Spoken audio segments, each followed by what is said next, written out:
Hi guys! Welcome back to my channel. Ako talaga guys, naniniwala talaga na ako simula nung ginawa ko rin to.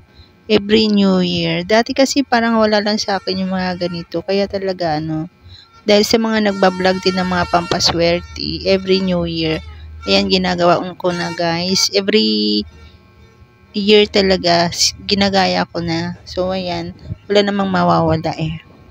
Kung gagayahin mo. Tsaka isa pa, siyempre kailangan mo magtrabaho, magsipag ka.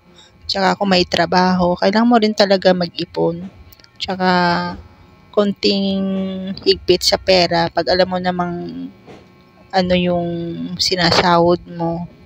O kahit pa rin naman na malaki sinasahod mo, kailangan mo rin naman talaga kasi mag-ipon para in case for emergency, meron kang madudukot. Yan nga guys. Ayaw ko sana maganda kaso sabi ng anak ko kailangan namin maganda daw talaga every New Year. Sinimulan namin. Ayan, kahit paano may nakakain kami guys. So ayan, dalawan lang kami ng anak ko tsaka yung tatlo kong pamangkin. 10 o'clock pa lang guys kumain na kami kasi matutulog na rin yung sila. Alam mo naman mga bata. Ayan. Kami lang lagi ng anak ko guys every New Year. Buti ngayon may kasama kami.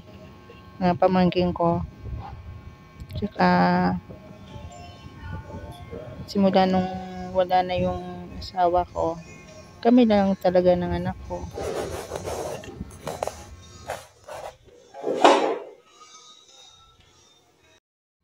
Happy New Year everyone! Buong taon na 2024, magiging successful pa tayo, maging masaya, healthy, at lahat ng mga hinihiling natin sa ating buhay ngayong taon na ito ay matutupad na rin. Thank you guys! Maraming salamat sa panonood. Bye!